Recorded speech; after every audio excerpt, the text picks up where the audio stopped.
இந்த வீடியோல Naruto Shippuden season 4 episode 72 நம்ம பார்க்க போறோம். இந்த எபிசோட்ல இருந்து 88 வரைக்குமே அக்காட்சுகி சப்ரஷன் மிஷன் ஆர்க்க தான் நம்ம பார்க்க போறோம். ஓபனிங்லயே வில் ஆஃப் ஃபயரை தான் காட்டுவாங்க.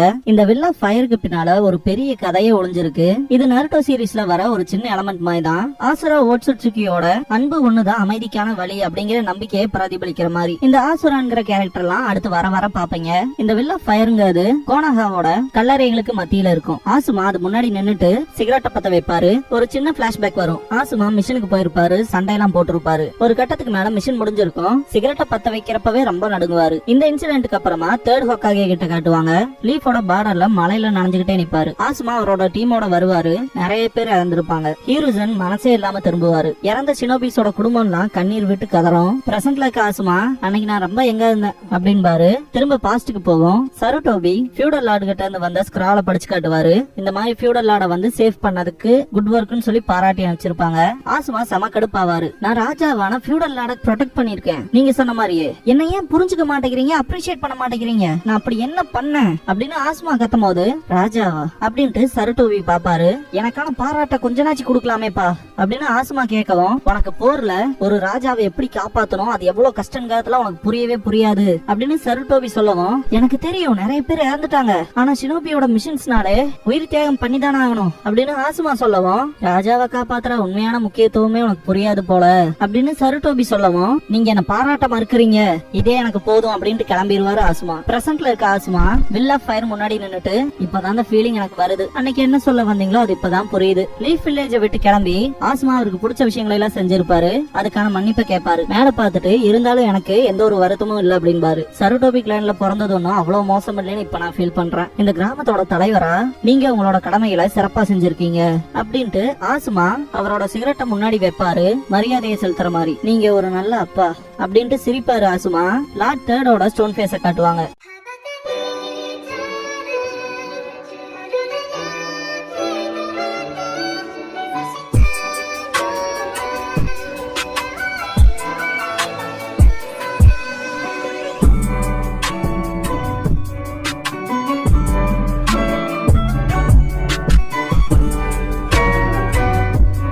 ஓப்பனிங் சாங் முடிஞ்சதுக்கு அப்புறமா தி குவைட்லி அப்ரோச்சிங் த்ரெட் அப்படிங்கிற இந்த எபிசோடோட டைட்டில் போட்டு ஸ்டார்ட் பண்றாங்க. கட்டிட வேலைகளை எல்லாம் பாக்குற மாதிரி காட்டுவாங்க. கோனஹாமரோ அவனோட டீமோட சேர்ந்து இந்த கட்டுமான பணிகளுக்கான உதவிகளை செய்வாங்க. இதுவும் நமக்கான மிஷன் தான், நம்ம வேலையை சிறப்பா செய்யணும் அப்படின்பா கோனஹாமரோ. திடீர்னு பார்த்தா பின்னாடி கட்டைக்கு சப்போர்ட் இருக்காது. என்னடா ஆச்சுன்னு திரும்பி பார்த்தா ஊடான் விழுந்திருப்பான். மோய்கி அவனுக்கு என்ன ஆச்சுன்னு பாப்பா. கொஞ்சம் ரெஸ்ட் எடுத்துக்கலாமே ஊடான்னு கேட்பான். ஏன்னா இப்படிப்பட்ட வேலைகளுக்கு எல்லாம் நம்ம பழக்கப்படல அப்படின்பா மோய்கி. என்ன இப்படி இருக்கீங்க, வில்லேஜுக்கும் 5th ஹோக்காகேக்கும் எதுவும் ஆகாம நருட்டோ மற்றவங்களும் அவங்களோட லைஃபை ரிஸ்க் பண்ணி நம்மள எல்லாம் காப்பாத்திருக்காங்க.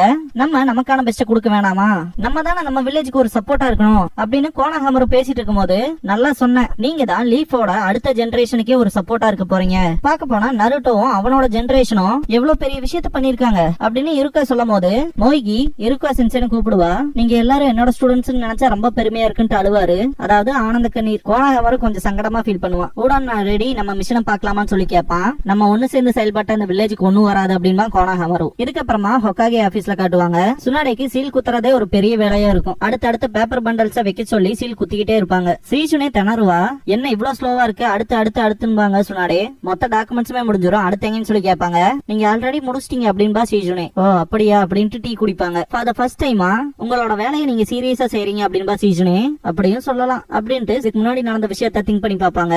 லீஃபோட எல்டர்ஸ்ல ஒருத்தரான ஹோமரா ஒரு சில திருடங்க தான் இவ்வளவு பெரிய பிரச்சனை கிரியேட் பண்ணாங்களே என்னன்னு சொல்லி கேட்பாரு. அது ரொம்பவும் பரிதாபமா இருக்கு பிரின்சஸ் சுனாடே அப்படின்பாங்க கொஹாரு. அந்த இன்சிடென்ட்லயே எல்லாருமே லீஃப பார்த்து கேலி பண்ற அளவுக்கு வந்துருச்சு. சுத்தி இருக்க லேண்ட்ஸ் கிட்ட இருந்தும் ஃபியூடல் லார்ட் கிட்ட இருந்தும் இது எல்லாமே உன்னாலதான், உன்னோட உத்தரவுகள் எல்லாம் ரொம்பவுமே மெதுவா இருக்கு அப்படின்னு ஹோமரா கம்ப்ளைண்ட்ஸ் வைப்பாரு. உன்னோட லீடர்ஷிப்பே சரியில்லை, உன்னோட முடிவுகள் எடுக்கிற திறன் ரொம்பவுமே மெதுவா இருக்கு, கிராமம் ஒரு பெரிய பிரச்சனையே மாட்டிக்குது, அதுக்குள்ள ஹோக்காகேங்கிற பொறுப்புல இருக்குங்கிறத மனசுல வச்சுக்க அப்படின்னு கொஹாரு கம்ப்ளைண்ட் பண்ணிருப்பாங்க. அந்த 2 கேரடுகளும் எப்படி எங்கிட்ட அப்படி பேசலாம் முடிக்கப்படாத வேலையெல்லாம் கண்டினியூவா குவிஞ்சுக்கிட்டே இருந்தா அதுக்கு வேற என்ன சொல்லுவாங்களோ யாருக்கு தெரியும் அப்படின்ட்டு செம கடுப்பாவாங்க. சீஜனே இந்த பாயிண்ட்ல ஜிராயாவை கான்டாக்ட் பண்றக்கு அனுப்பிச்சோம் இல்லையா, அதுக்கான ரிப்போர்ட் வந்துருச்சு அப்படின்ட்டு கொடுப்பாங்க. அவன் வந்துட்டானா அப்படின்ட்டு அதை வாங்குவாங்க. இதுக்கப்புறமா லீஃப் ஹாஸ்பிட்டல்ல காட்டுவாங்க. நருட்டோ ரெஸ்ட் எடுத்துட்டு இருப்பான். சக்குரா ஆப்பிளோட தோலை உரிப்பா. உன்னோட காயமே ஆறல, அதுக்குள்ள கெத்து காட்டுறன்ட்டு வந்து இறங்கி திரும்ப ஹாஸ்பிட்டல்ல கிடக்குற அப்படின்னு சக்குரா புலம்பிட்டு இருக்கும் போது சாய் சிரிச்சுக்கிட்டே, இந்த புக்ல ஒரு ஃப்ரெண்ட் கஷ்டத்துல இருக்கும் போது காப்பாத்த போறப்ப அந்த நட்போட பிணைப்பு வளரும் அப்படின்னு போட்டிருக்காங்க அப்படின்பா. அது என்ன மாங்காவா, இப்பெல்லாம் ரொம்ப வினோதமா நடந்துக்கிற சாய் அப்படின்ட்டு ஆப்பிள கொடுப்பா. சாய் சக்குரா கிட்ட, ஒரு பொண்ணு ஊட்டி விடுறனாலே அது அன்புக்கான அடையாளம்னு சொல்லுவாங்க, அதுக்குன்னு உன்னை டெஸ்ட் பண்றேன்னா நினைக்காத அப்படின்பா சக்குரா கிட்ட. சொப்பா என்னால முடியலடா அப்படின்பா சக்குரா. திடீர்னு பார்த்தா நருட்டோ தூக்கத்துல, சக்குரா எனக்கு போதும் என்னால சாப்பிட முடியல அப்படின்பா.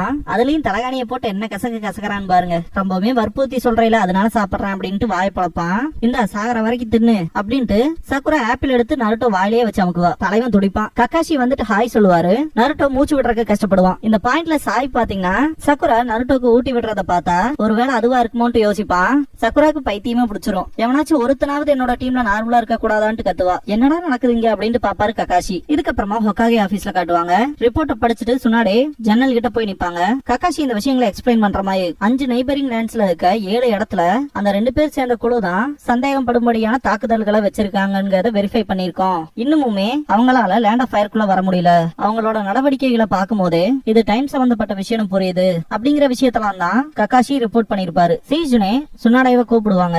தலையாட்டிட்டு அப்படின்னா அக்காட்சுக்கு ஆக்ஷன்ல இறங்கிட்டாங்களா அப்படின்ட்டு திங்க் பண்ணுவாங்க சுனாடே. இதுக்கப்புறமா கிளவுட் வில்லேஜ்ல இருக்க யூகிட்டோனிய காட்டுவாங்க. காக்குசு இதை முடிச்சுடு அப்படின்பா. இல்ல அதுக்கு முன்னாடி அப்படின்ட்டு ஹீடான் ஒரு $1 எடுத்துட்டு நான் என்னோட கடவுளை வேண்டியாகணும் அப்படின்ட்டு ப்ரே பண்ணுவான். காக்குசு செம கடுப்பாவான். ஹீடான் எனக்கும் தான் கடுப்பாவுது அப்படின்ட்டு கட்டளைகள் ரொம்பவுமே ஸ்ட்ரிக்ட் ஆனது, வேற வழி இல்ல நான் செஞ்சாகணும் அப்படின்பா. யூகிட்டோ சிரிச்சுட்டு, நீங்க என்ன பிடிச்சதா நினைச்சிட்டு இருக்கீங்க, ஆனா நான் தான் உங்களை பிடிச்சிருக்கேன் அப்படின்ட்டு பேப்பர் பாம வெடிக்க வைப்பா. நீங்க 2 பேரும் அக்காட்சுக்கியோட மெம்பர்ஸ் தானே, உங்களை அவ்வளவு ஈஸியா எஸ்கேப் ஆக நான் விட மாட்டேன் அப்படின்பா யூகிட்டோ. காக்குசு நம்ம மாட்டிக்கிட்டோம்டா அப்படின்பா ஹீடான். பிரச்சனையே இல்ல, ஆக்சுவலா அது நமக்கு ஏத்த மாதிரி தான் இருக்கு அப்படின்பா காக்குசு. ஹிடன் கிளவுட்ஸ சேர்ந்த யூகிட்டோ, நீ நான் சொல்றேன் உங்களை கண்டிப்பா நான் கொல்லுவேன் அப்படின்பா. பேசும்போது பார்த்து பேசு, எவ்வளவு சந்தோஷமா பேசிட்டு இருக்கோம், இப்படி எரிச்சல் படுத்தாத, இப்படி எரிச்சல் படுத்தினா நான் செம கோவத்துக்கு ஆளாயிருவேன் அப்படின்பா ஹீடான். வாய மூடுறான்பா காக்குசு. சரின்ட்டு, ஆனா உனக்கு தெரியும்ல நான் கோவப்பட்டனா நான் என் நோக்கத்தை கூட கேர் பண்ணிக்க மாட்டேன், மொத்தமா அழிக்கணும் அவ்வளவுதான் அப்படின்னு ஹீடான் சொல்லவும், வாய மூடு ஹீடான், நமக்கு நம்மளோட மிஷன் தான் முக்கியம் அப்படின்பா காக்குசு. இந்த மிஷனே என் மதத்தோட ஒத்து போகாத ஒண்ணு. ஜாஷின் மதத்தோட குறிக்கோளே அதிகப்படியான ஜனங்களை படுகொலை செய்யறதுதான், மக்களை உயிரோட விடுறதெல்லாம் கட்டளைக்கு எதிரானது. ஆரம்பத்துல இருந்தே கட்டளைகளை மீற இந்த மிஷனை எடுத்துக்க எனக்கு பிடிக்கல, அதெல்லாம் நான் பார்க்காம வேணா இருக்கலாம், ஆனா நான் ரொம்பவுமே பக்தி உள்ளவன், அதனால கொல்ல முடியலங்கிற ஒரு விஷயமே செம காண்டாக்குது. அப்படின்னா சரி பேச்சுவார்த்தையில முடிச்சுக்கலாமான்னு ஹீடான் கேட்பான். பேச்சுவார்த்தையான்ட்டு யூகிட்டோ இவனுக்கு என்னாச்சுங்க மாதிரி பாப்பா.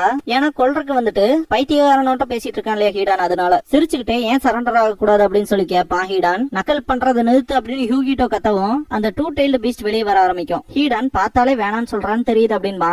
காக்குசு நீ லூசாடான்னு கேட்பான். யூகிட்டோ 2 tailed beast ஃபுல்லா டிரான்ஸ்பர்மேஷன் ஆயிருவா. என்ன விளையாட்டு காட்டுறையா, என்னடா இந்த ஜின்சுரிக்கு இவ மொத்தமாவே டெய்ல்டு பீஸ்டா மாறிட்டா அப்படின்னு ஹீடன் பேசிட்டு இருக்கும் போதே காக்குசு ஒரு அடி வைப்பா யூகிட்டோ. அட பாவமேனு ஹீடன் பாத்துட்டு இருக்கும் போது ஃபயர் யூஸ் பண்ணி அட்டாக் பண்ணுவா. ஹீடன் தப்பிச்சிருவான். அந்த பில்டிங்க்கு வெளியே வெடிக்க ஆரம்பிக்கும். ரொம்ப சூடா இருக்குன்ட்டு பூனைகளோட வாய்க்கெல்லாம் சூடு தெரியாதான்பா. ஏன்னா வாயில இருந்தானே அந்த ஹீட்டான சப்ஸ்டன்ஸ் வந்துச்சு, அதனால ஹீடான் அதை பார்த்துட்டு இததான் 2 tails மான்ஸ்டர் கேட் அப்புறம் ரைத்தன் எல்லாம் கூப்பிடுறாங்களான்ட்டு ஒரு பொரியல மட்டும் எலி மாதிரி நான் பாயிட்டேன் அப்படின்பா ஹீடான். இது ஒண்ணும் வேடிக்கையே இல்ல அப்படின்பா. இதுக்கப்புறமா திரும்ப ஹாஸ்பிட்டல்ல காட்டுவாங்க. கக்காஷி நான் இல்லாதப்ப பெரிய பெரிய வேலைகளை பார்த்திருப்பீங்க போல அப்படின்னு கேட்பாரு. முதல்ல நீங்க எங்க போனீங்க அப்படின்னு நருட்டோ கேட்பான். ஒன்னும் ஸ்பெஷல் இல்ல அப்படின்பாரு கக்காஷி. இந்த இடத்துக்கு ஆசுமா வந்துருவாரு. இங்கதான் இருப்பேன்னு தெரியும், உங்கள்கிட்ட கொஞ்ச நேரம் பேசணும் கக்காஷி அப்படின்பாரு. நிஜமாலுமானு கக்காஷி கேட்கவும் பேசணும்னு சொன்னேன் அப்படின்ட்டு நருட்டோக்கும் சாய்க்கும் குணமாகறதுக்கான கிஃப்ட் கொடுப்பாரு. பழங்கள் கொடுப்பாரு. ஆப்பிள் எல்லாம் போதும்பா அப்படின்பா நருட்டோ. வெளியே என்ன விஷயங்கள் நடக்குதுன்னு நீ செக் பண்றதுக்கு போனதா கேள்விப்பட்டேன், என்ன ஆச்சுன்னு சொல்லி கேட்பாரு ஆசுமா. கூல் ட்ரிங்க்ஸ் கொடுத்துட்டு அப்படின்னு சொல்லலான்ட்டு வெளியே பாப்பாரு கக்காஷி. ஆசுமா கூல் ட்ரிங்க்ஸ் குடிச்சிட்டு நல்லா இருக்குல்ல நாள் அப்படின்பாரு. ஆமான் பாரு கக்காஷி. ஆசுமா நருட்டோவும் சக்ராவும் நல்லாவே வந்துட்டு இருக்காங்க அப்படின்னு சொல்லும் போது கக்காஷி சிக்கமாரு சோஜி ஈனோவும் தான் அடுத்த ஜெனரேஷன் நல்லாவே வளர்றாங்க, செம ஃபாஸ்டா நம்மளே தூக்கி சாப்பிட்டுருவாங்க போல அப்படின்னு கக்காஷி சொல்லும் போது அப்பெல்லாம் எல்லாம் நான் விட்டுற மாட்டேன் அப்படின்பாரு ஆசுமா. அதை கேட்ட கக்காஷி சிரிப்பாரு. லீஃப் வில்லேஜ் ரொம்பவுமே சந்தோஷமா இருக்க வேண்டிய நேரம் இது அப்படின்பாரு. எதை பத்தியே பேசணும்னு கூப்பிட்டீங்கன்னு கக்காஷி கேட்கவும் ஆசுமா கேட்க போகும்போது குரநாய் இந்த இடத்துக்கு வந்துட்டு கடைசியும் உங்களை கண்டுபிடிச்சேன் அப்படின்பாங்க. கக்காஷி குரநாய் கிட்ட ஏதாவது வேணுமான்னு சொல்லி கேட்பாரு.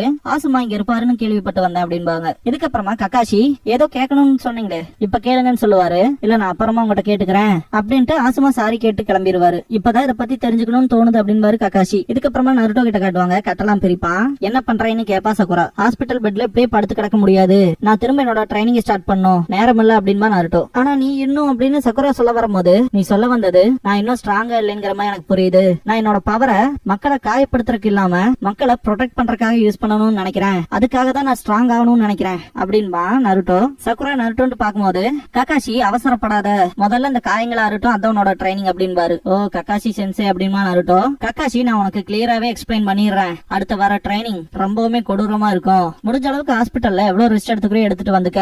ட்ரைனிங் ரொம்பவுமே கஷ்டமா இருக்கும் அப்படின்பாரு. நருட்டோ லைட்டா பயப்பட்டுட்டு புரியுது அப்படின்பா. கக்காஷி மனசுக்குள்ள இப்போதைக்கு அவன் அவசரப்பட மாட்டான் அப்படின்னு திங்க் பண்ணிட்டு சக்குராவை கூப்பிடுவாரு. என்னன்னு கேப்பா. எனக்கு ஏகப்பட்ட வேலை இருக்கு, இதெல்லாம் நீ பாத்துக்கிறியா, அவன் கொஞ்சம் அவசரப்படாம இருக்கிற மாதிரி பாத்துக்க அப்படின்ட்டு கிளம்பிடுவாரு. சக்குராக்கு கொஞ்சம் கடுப்பா இருக்கும். கக்காஷி ஒக்காகே ஆபீஸ்க்கு போயிருப்பாரு.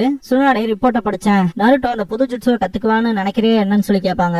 கக்காஷி எதுவும் பேச மாட்டாரு. அத பத்தி சொல்லு அப்படின்னு சுனாடே கேட்கவும் அத பத்தி ஷுவரா இல்லைன்னு சொல்லுவாரு. இருந்தாலும் அவனால முடியும், ஏன்னா அந்த புது ட்ரைனிங் மெத்தடுங்கிறது நல்லாவே ரிசல்ட்ஸ் கொடுக்குது. அதெல்லாம் விட முக்கியமா அவனோட நோக்கம் தெளிவா இருக்கு அப்படின்னு கக்காஷி சொல்லவும் சாஸ்கே உச்சிஹாவா அப்படின்பாங்க சுனாடே. இதுக்கப்புறமா கிளவுட் வில்லேஜ்ல காட்டுவாங்க. ஹீடானோட கைகள்ல கருப்பு வெள்ளை மை பூசின மாதிரி இருக்கும். திடீர்னு நார்மலாவா ஏதோ கடவுள் சார்ந்த சடங்குகள் பண்ண மாதிரி இருக்கும். ஹீடானோட நெஞ்சிலேயே ஒரு வெப்பனை இறங்கி இருக்கும். மேல பார்த்தா யூகிட்டோ நீ ஆணி அடிச்சு தொங்க விட்ட மாதிரி இருப்பா. 30 நிமிஷத்துக்கு மேல ஆச்சு, முடிஞ்சா இல்லையா ஹீடான் அப்படின்னு காகுசு கேட்கவும் வாய் மூடுறா, சடங்குல தலையிடாத அப்படின்னு ஹீடான் கத்துவான். அவன் நெஞ்சில குத்துனதை கூட அசால்ட்டா தூக்கி எறிவான். ஏண்டா இந்த வக்கரமான பிரேயரை ஒவ்வொரு தடவையும் பண்ணணுமா என்ன, சீக்கிரம் வா கிளம்பலாம் அப்படின்னு காகுசு கூப்பிடுவான். எனக்கும் கடுப்பாதான் இருக்கு, ஆனா கட்டளையை ஃபாலோ பண்ணி ஆகணும், வேற வழி இல்ல அப்படின்ட்டு காகுசு மேல காண்டாவான். ஹீடானோட மதம் சார்ந்த விஷயங்களை பத்தி பேசுறான் இல்லையா, அதனால அது கடவுளுக்கு எதிரான அவதூறு அப்படின்பா ஹீடான். அடுத்து ஒரே மிஷன் தான் அப்படின்ட்டு காகுசு மேப்ப பாப்பான். எல்லா ரிலிஜனுக்குமே போயிருப்பானுங்க ஒண்ணுக்கு அடுத்து ஒண்ணுன்னு. லீஃப்ல மட்டும் தான் மார்க் இருக்காது. அடுத்து லேண்ட் ஆஃப் ஃபயர் அப்படின்பா காகுசு. வெளியே காட்டுவாங்க, பெரிய போர் நடந்த மாதிரி இருக்கும்.